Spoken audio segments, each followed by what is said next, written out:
Okay, so this video is about student loan crisis. So you have the person who was in charge or who actually really had a lot of say-so over the student loan situation. So student loan official who quit, he even said that this is an abomination. Student loan. So he was the former top student loan official. His name was A. Wayne Johnson. He called student loan crisis a runaway train that needed to be stopped. So he's a Republican. So that's how bad student loan crisis is. And I can talk a little more about this because some student loans are forgiven and others aren't. Not entirely, or you have to do some type of promissory note and make a commitment to work in a situation where there is a high risk need. In some instances, especially in education, is one. There are some colleges that will offer help with your student loans, and they have like some programs that will forgive your student loans as long as that an occupation is something that you're going to use in the community. And however, though, that is not the case with all of people's situation. There are a lot of different case-by-case situations. So let's get into this. So student loan official who quit says it's an abomination and it is a runaway train. Now that's some serious words. And he himself is a Republican. And so I guess there's a video attached to it. So I wasn't too interested in the video. It was more about what he had to say about the student loan issue, since it's pretty much an ongoing topic that really affects a lot of people. And I can't tell you the numbers of people, except that I know it's a large number, and possibly it'll say how many are affected in this article. So this article, I seen it out of Yahoo. Republican student loan official who quit. The current system is an abomination. So this is by Rafi Swamanath. So I may not have said that name correctly. I may have desecrated that name. So there's been a lot of talk about eliminating the student loan debt. And so there is a video that is attached to this. And so even this guy here, he's talking about how bad student loan is. So let me turn it up and see if we can get some sound. Excuse me if there's any interference on education, and tossed his hat into the race to become Georgia's next U.S. Senator. He wants to focus on ways to eliminate the student debt crisis. Joins us now to talk about it. Also joining us is Arthi Swaminathan from Yahoo Finance, who covers education issues. But, Mr. Johnson, let me start with you. You really shocked the world when you took a very dramatic step, resigned from the Department of Education, and brought the focus onto the student debt crisis. What's the solution? Well, the solution is we need to be out of the loan business. The federal government should never be making loans to students. We should be advancing our higher education by way of a grant program. And so the net of it is that people will be able to advance their education without being burdened by debt. This would be a huge change because, indeed, the U.S. government does control most of the student loan market. So do we know how that transition would even work to put that in the private markets? Do we know that there's the demand and the capacity, and presumably all kinds of bureaucracy would need to be changed in order to make that happen? Julie, actually, it's more simple than I think you would imagine. First of all, we're talking about grant money that would be, under my plan, would be $50,000 for every high school graduate to be able to pursue an education. With regard to the people that have loans on the books right now, there'd be $50,000 worth of relief, and for people that have paid, there'd be $50,000 worth of tax credits. but the mechanics of the systems to do that are already in place by way of the federal student aid administration process. You'd still fill out the FAFSA form. It'd just be, instead of taking down a loan and you're indebted, and quite frankly, some very unorthodox loan structures, you'd have this money granted to you as opposed to a debt burden. So you said you're a Republican, and the very interesting is that you know the national debt is soaring, and yet you're asking for student loans to be forgiven. I thought that was very, very interesting. So how do you pay for that under your plan? Well, I'm first and foremost a business person, and I always look at sources and uses of funds. And if you look at who actually is able to benefit from an educated workforce, whether it's a skilled workforce or whether it's a academically enabled workforce, it's actually corporations, both for-profit corporations and not-for-profit corporations, and of course the U.S. government. But my plan would basically ask corporations to make an investment in America equal to 1% of their top line, keeping in mind that we want to keep everything below a cap tax rate of 21%. But the money would come from corporate America, both for-profit corporations and not-for-profit corporations. What do you think also of the idea that it's the education system and the cost of education that's also part of the problem? In other words, how do you attack the problem at the source and make it less expensive? Is there any way to have universities charge less to students? Universities charge what they can, what they believe they can access from a funding standpoint, and the most assured way to reduce the out-of-control cost of universities or any type of post-secondary education is to basically limit or cap out the amount of funding. Right now, the federal government produces an unlimited amount of money to meet up with whatever pricing that universities want to charge, and then they get, that basically facilitated by students taking on the debt burden. So the way to basically stop the runaway train is to actually stop the unlimited supply of money coming from the federal government. The federal government right now produces or supplies 80% of all the cash that goes into the higher education system. So it's the driver. Wayne, are you for taxing colleges and universities that have large endowments or large endowments per student? I'm for taxing every for-profit and every non-for-profit, including universities, at 1% of their top-line revenue, and that would also include taxing the earnings income that comes off of endowment funds. So yes, the answer is I would. So you're running for the Senate seat in Georgia. What will be the first thing you do for student loan borrowers in that state? Well, first of all, to fix it for Georgia, you got to fix it for the nation. And I'm not actually running yet. I'm hoping that Governor Kemp will see fit to appoint me to the Senate seat, and then I'll make decisions. But some of the very first things that I think need to be done is we need to remove from people's credit bureau reports anything that relates to student loan indebtedness. It's having a devastating impact on people's ability to get car loans, to get even rent apartments and what have you, because there's a significant amount of unfair reporting that's currently resident in the credit bureaus. I think the next thing I would do is focus on allowing student loan indebtedness to be dischargeable under bankruptcy. I've got a $50,000 go forward plan and $50,000 relief, but there's still a large number of people. My $50,000 in relief would take 37 million people and have their debt extinguished, but there's still a lot of debt that would remain on the books. And so we have to basically deal with that. And bankruptcy may be a solution. I'm not advocating it. Lord knows the last thing I want to do is to say people should go bankrupt. I think we can solve this problem without forcing people into bankruptcy. It's an issue that's going to be with us as we go into the presidential election, too. So, A. Wade Johnson, thank you, and Arthi Swaminathan, thank you as well. Thank you so much.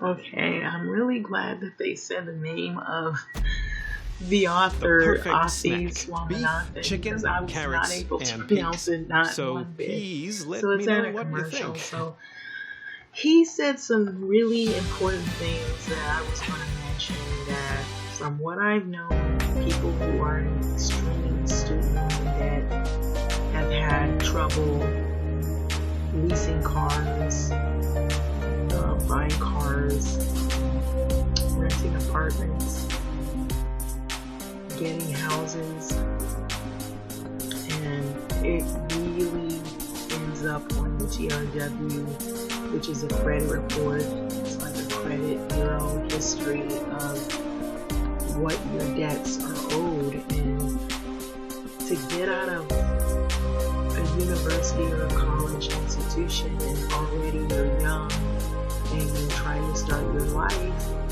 it makes it harder for you to begin your life when you already are in debt. And so from what I've known, honestly, that it has hampered the lives of a lot of young people. And so for that reason, a lot of young people are going to community college. They're seeking out scholarships and grants, or they're taking some college course units, and they're working and they're paying as they go along,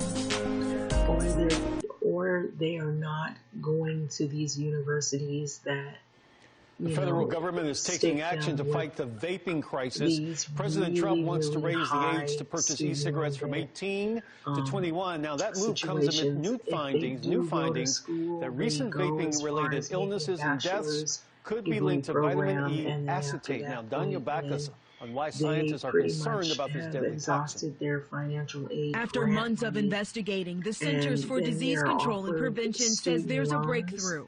In 29 samples of lung fluid from patients with a vaping-related illness, doctors found a common toxin of concern, vitamin E acetate. Dr. Howard Zucker is Commissioner of Health for New York. You can take vitamin E and take it, swallow it, and take it as a pill, as a supplement. That is way different than actually inhaling vitamin E directly into your lungs, which is causing the burns to your lungs. Vitamin E acetate is often used as a thickener in vaping fluid, especially on the black market. CBS News got an undercover look at these illicit products being sold in California. A graduate program, and took them to a local lab for testing. What's the worst thing you've ever found? I'd say predominantly in the underground market, what we're seeing is just a slew of pesticides. The study also found THC, the active ingredient in cannabis, in 23 of the 29 samples. Thousands of people have been sickened by vape use. I wish I would have never done it. 15-year-old Zane Martin is one of them, hospitalized and placed in a medically induced coma after vaping for only a couple of months. The CDC says more tests need to be done, and there could be more causes of the illness. Program that I was Danya going Backus, to CBS enter, News, Los Angeles. which had all to do with education at the time. Coming up. It did not offer if I met another veteran, they were with another insurance company, I would tell them, you need to join USAA because they have better rates and better service. We are the Kirby family, and we are USAA members for life. However, other USAA auto insurance quote today. Which is really weird to me, because now it's such a growing topic, and it is the veteran unemployment rate is at its lowest since the year 2000. But that doesn't mean the service members who are transitioning into civilian life don't face real challenges. It's an issue that J.P. Morgan has invested in. Recently, I got to speak with Mark Elliott, J.P. Morgan, head of military and veterans affairs. I started by asking him how the firm is utilizing veterans throughout the company. When we bring veterans into our environment, they're familiar with a lot of different things. We say that these veterans left the family, and so we say we want to create this ecosystem for these veterans where they come into this and they feel like they've gotten a big hug from our organization. And so we have this idea of the first year is so important for an employee.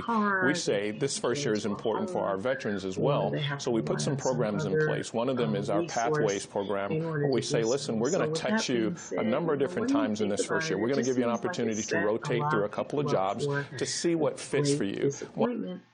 Because what the whole thing was supposed to be is you are always told as a young person, to pursue your dreams, your goals, and to go to school, finish school, and, carry out your life's work of what it is that your craft is, or what your major, or what you desire to be, and what field you're interested in.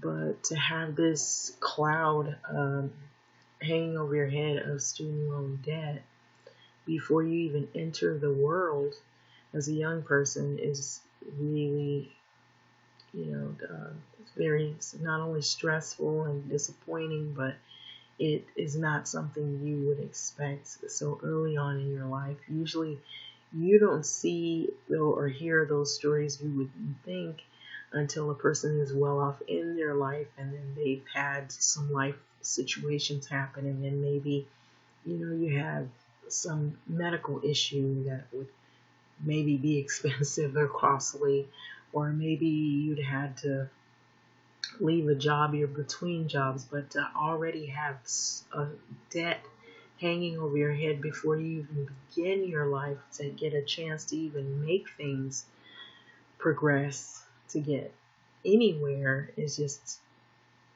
disconcerting. So I don't know what would happen after with the student loan debt situation. I think what would happen is probably, since we have an election year coming, is that would be one of the biggest topics outside of immigration and immigration reform, the DACA situation, which is coming up in spring, and then a whole host of other issues that are hot button topics. Rent control is another one. Even though that some local cities have already enacted some of those programs now, where they try to put rent control in effect, where you have to, come January the 1st, 2020, there's going to be this citywide, and it seems like it's almost universal in some instances in the U.S. and most of the major cities and states, is rent control has been a big issue, and it's been a big driver of the topics, of the hot button topics. And so, with having said that, it says the former top student loan official A. Wayne Johnson says that the student loan crisis is an abomination that is in plain sight. And so Johnson recently resigned as the chief operating officer in the Department of Education's DOE. What it's abbreviated is Department of Education Federal Student Aid, FAFSA, or FSA, Federal Student Aid, in order to seek the Georgia's governor appointment to a Senate seat, declaring that the time had come to stop the insanity and address the student loan debt crisis. And so we're dealing with an abomination that's in plain sight, Johnson told Yahoo Finance. In a phone interview, a lot of people are caught up in full-blown despair. I mean, any system that winds up with people committing suicide to have to get out of is a problem. And so that's how serious student loan debt is. I just told you some of the more, typical things that people do. Will leave the country because they don't know what else to do and how to live, and have a fair quality of lifestyle without having to just be drastic about it and leave the country. So a radical two-part solution coming from a Republican student loan borrowers presently owe nearly $1.5 trillion in outstanding loans, according to the New York Fed. So the loans from the second quarter of 2019 are increasingly soaring, about 35% in the severely derogatory category were student loans. And so at the heart of the matter is the cost of college. So as the tuition costs continue to rise, the 67-year-old Johnson argues that the most lasting solution is to turn off the spigot and get the government out of the student loan business. So right now, the federal government produces an unlimited amount of money to meet up with whatever pricing the universities want to charge. So he told Yahoo's Finance on the move. This was in the video that we had just seen. So the way to basically stop the runaway train is to actually stop the unlimited supply of money coming from the federal government. So Johnson's plan would also involve eliminating debt for a wide swath of students, provide tax credits for those who have already paid off their student loan debts, and offer grants for future generations, as well as a reform for the current repayment system. So the U.S. student loan debt soared after financial crises. Student loans have owed us securitized outstanding, and it shows you a graph here, and so it's really depressing. So 1.6 trillion. Now that was in 2018. So, and while it moves above looks more like those of the Democratic presidential candidates, Bernie Sanders, Elizabeth Warren, Johnson, said that they are necessary to fix a rotten core of the system. So I give appropriate credit and recognition to them having brought this forward as a major topic, Johnson said. So I happen to believe that this subject will become one of the critical defining subjects of the 2020 election cycle. So central to his thinking, ironically, is that he is a Republican, and I believe in fiscal responsibility. So I believe in personal responsibility and believe you should own up to what you sign up for. But at the same time, our institutions that you trust should not breach their responsibility fulfilling against the trust.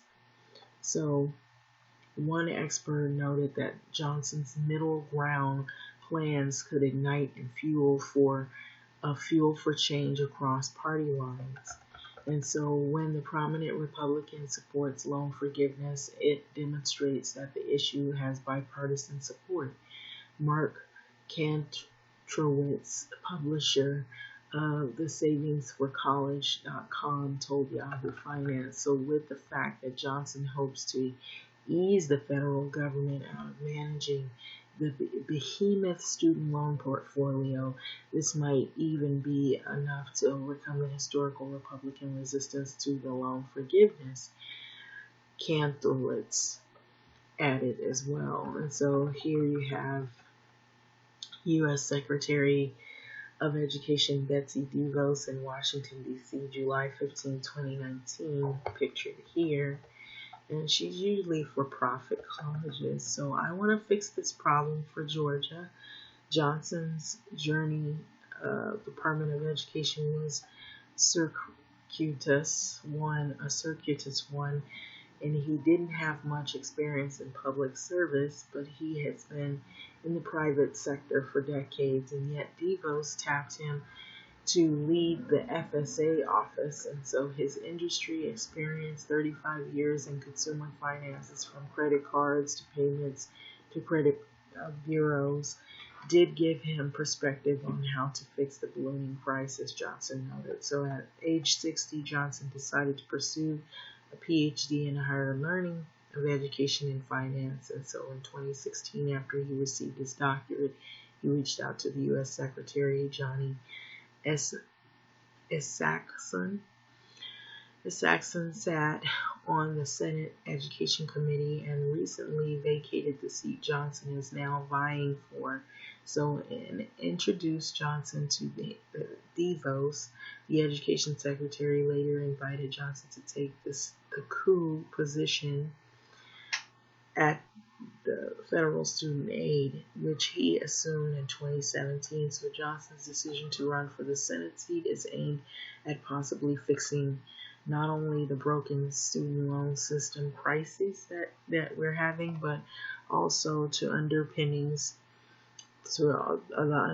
of higher education finance. So if you are a member of the United States Senate, you're a member of a body of government that has an incredible cloaking of power in order to cause things to be done just by virtue of what you focus on, Johnson said. So when this opportunity came up, I said, let me go see if the governor will see fit to put me there, and I want to fix this problem for Georgia.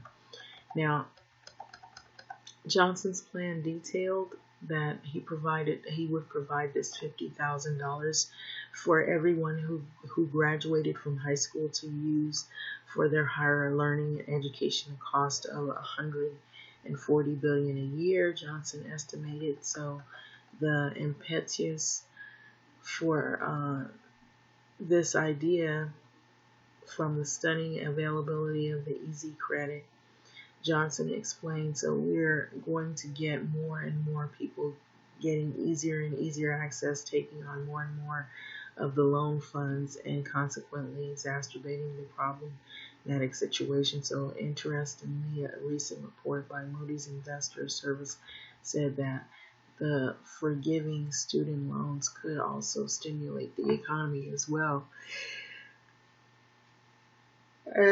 How I think that it could stimulate the economy is if you have students that, if they feel like they have more room to buy homes, to buy cars, to live in communities and to work in local communities, they will, live in those communities, and they will be consumers in those communities, and which is how that they would stimulate the economy as well.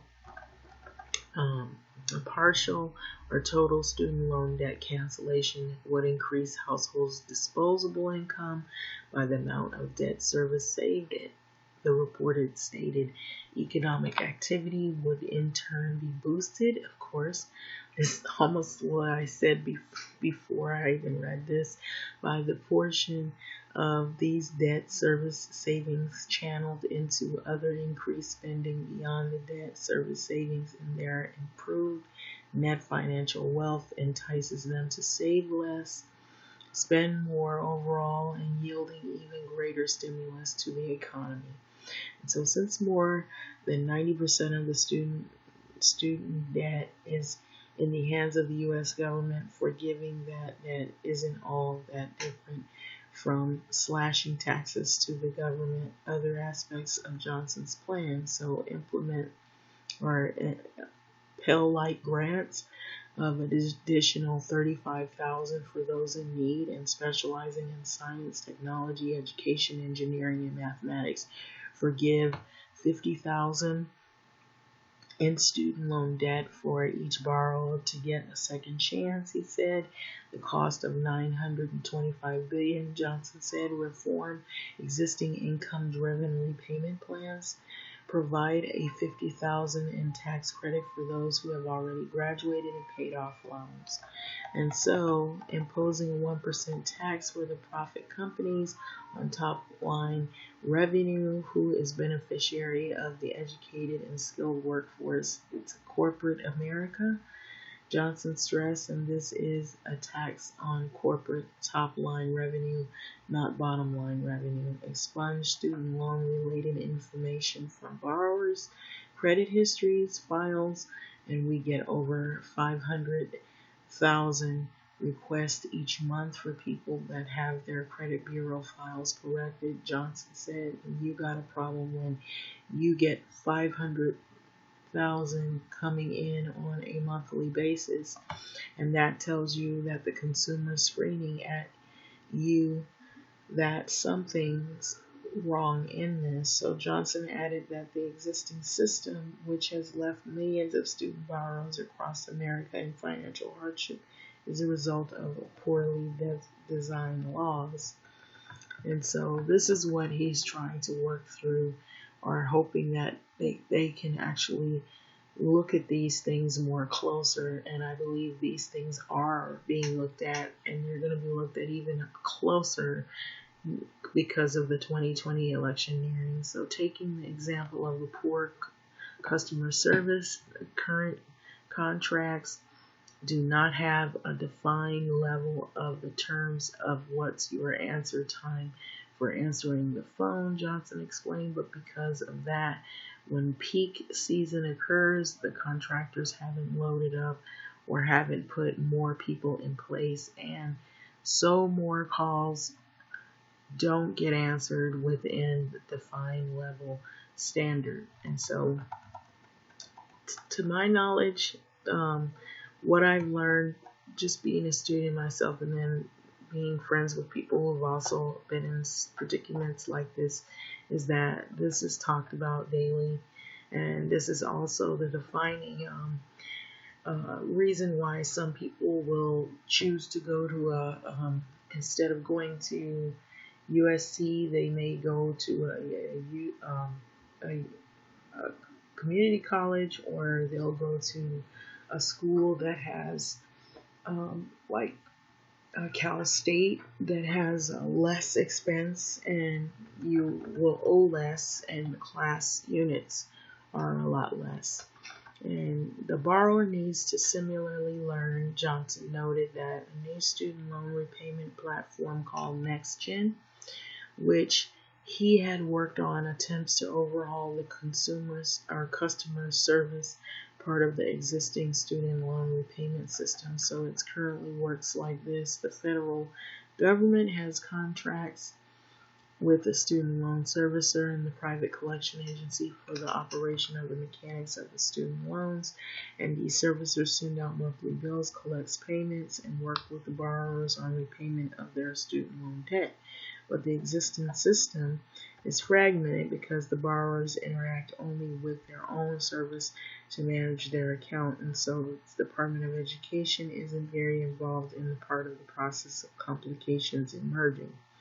And so the example of when the borrowers switch services, their account and all of the information attached to it must be correctly transmitted and set up in the new service system, process that requires significant manual processing. So Colleen Campbell, former director of the post-secondary education at the Center of American Progress, who was recently hired by the Education Department to work with Johnson's old office, explained the blog post that the borrower needs by the Education Department, so that the borrower needs to similarly learn to navigate the new system and set up a new login and payment account.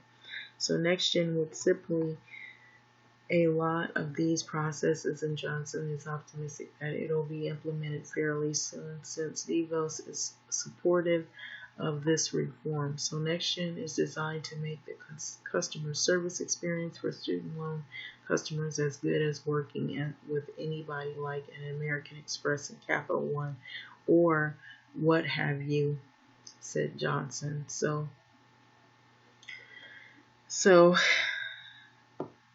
Arthi, and I still can't say that last name, is the writer of Yahoo Finance, and she can be reached at arthi@yahoofinance.com.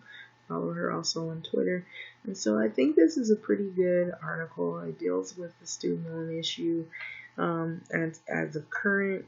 Not a lot of people were too happy with Betsy DeVos, the Secretary of Education, because she seems as though she's more, about for-profit institutions, and pretty much putting those at the forefront. But a lot of these schools, since the debt has soared at a lot of these schools, they've also have an issue with low enrollment, and low enrollment also makes them desperate to try to grab students' attention, to try to get them to enroll. And you almost have, like, I had one school, and I'm not going to name that school. A lot of people know this school.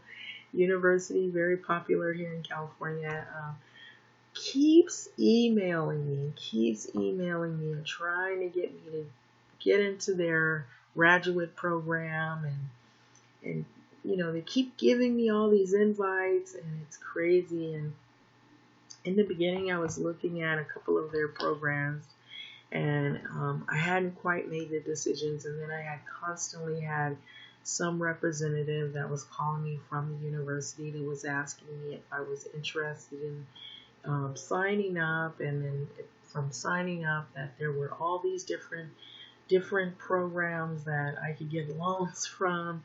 And I said, wait a minute, I won't be able to get this, and I won't be able to get that. So you have to think about it.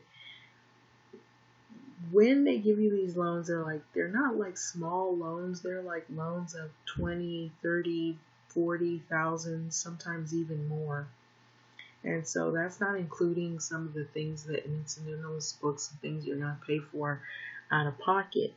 And then on top of that, there might be other things that may come up in your life that also are extremely costly. And so with all of that, you think about it and you step back and you say, am I going to be able to handle and foot all of this finance, right off as a young person? That's why some people they will ask their parents, and then that puts the parents also at a disadvantage financially. And not unless if you have that cash on hand, if you're able to afford it. And even, you see what happens, with schools, if you're not able to get in certain programs because there's certain things you have to do to get in programs to succeed, you might end up having to pay cash to do so, to get tutors, or to, if you don't need a tutor, you still have to pay for your books. You have to pay for, certain things you use so you can study. You might have to go through a couple of laptops, over the years. So, a lot of things can be costly. So a lot of people don't know what's involved in all of it. And then, depending on where your school is, the travel time, if you're living on campus or off campus, most of the time when people get a certain age or before they live off campus, and so you have to have money to pay for your room and board or your rent, and if you have other obligations. And so you have to put all that in consideration. And when you have the student loan debt hanging over your head, it does seem pretty impossible. And so that's what I've known it to be. I would hope that they do put a system in place where they are able to eliminate the student loan debt crises. They are able to have a lot of loan forgiveness programs, or like Wipe People's Debt Clean. And for those that have paid, getting your taxes for what you have paid, wow, that would be pretty neat. But having said that, what would you think about this being, I think it's a good idea, me personally, because I've seen where people have been so depressed because before they even finish school, they already know that they're not going to be able to afford to live certain places or buy certain vehicles to get back and forth to work. And you go to these programs with the expectation that you're going to be making a certain amount of income when you get out of these schools, these colleges, but that doesn't always work out for everyone in the same fashion. Some people pick up occupations fairly easy, and others it may take a lot more doing. So, it depends on where you work. And then you got people who do finish programs, but they end up going into something totally different than what they went to college for. And they may not even pay as well. We heard some of the issues with educators, how they don't get paid that great. Out of all of the schooling, I feel like people who are teachers, they stay in school, they stay learning new concepts and skills, and they put a lot of money into education, but yet they get out and they don't get a lot of what they put the money into building their knowledge for. So having said that, like, comment, subscribe, and thanks for listening. I really do hope that they do come to some kind of conclusion for the student loan debt crises. Thanks for listening.